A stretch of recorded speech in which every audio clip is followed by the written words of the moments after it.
I trusted therapy. Therapy seemed safe. I thought it was a place for healing. I felt sure it would help me.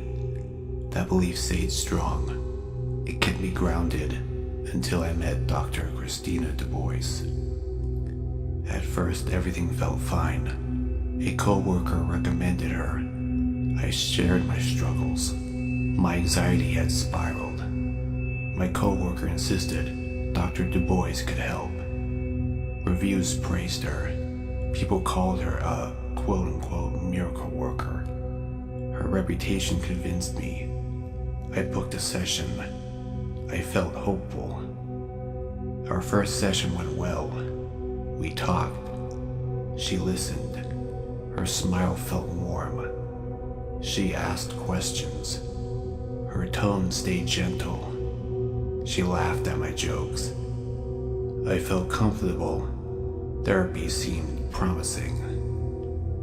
Things changed during our third session. I talked about my parents. I remembered them arguing. The memory felt clear. They argued over dinner. I hid in my room. I shared that with her. The next week, she frowned. "That's not how you told it," she said. Her voice stayed calm. "You said they argued in the car." Her words confused me. I felt sure. The dinner memory stayed vivid. The room grew quiet. "I didn't say that," I replied. "Memory is tricky," she said. "It's not always reliable." I wanted to believe her.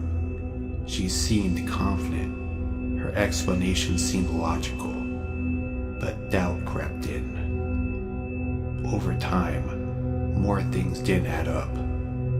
I told her I liked my job. The stress just felt overwhelming. The next session, she insisted I'd said I hated it. Another time, she claimed I missed an appointment. My text proved otherwise. Her corrections unsettled me. They grew frequent. Her smile stayed calm. Her tone stayed soft. But I felt shaky. My confidence faltered. I began questioning myself. When she suggested medication, I hesitated. "It'll help you think clearly," she promised. She recommended a colleague. I agreed. I trusted her advice. Then the blackouts began. I started losing time. Hours disappeared. Once, I woke in a park. I had no idea how I got there.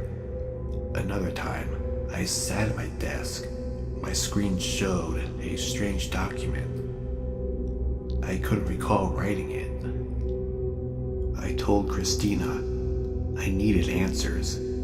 Her face stayed calm. Her voice stayed even. "We've discussed this before," she said. "You told me you've had blackouts since college." Her words shocked me. I knew I hadn't. I started. "It's okay," she interrupted. Her voice stayed soothing. "We're making progress." Her words didn't comfort me. I felt worse. I felt lost. One night, I found a notebook. It was black and small. It sat in my drawer.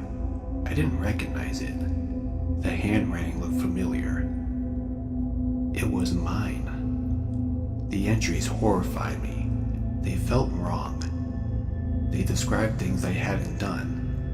They told lies. They apologized for mistakes I hadn't made.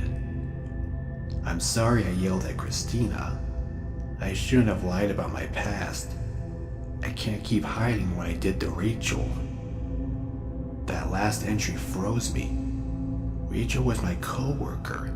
She disappeared months ago. I barely knew her. The words didn't make sense. I confronted Christina. "What is this?" I asked, and I slammed the notebook on her desk.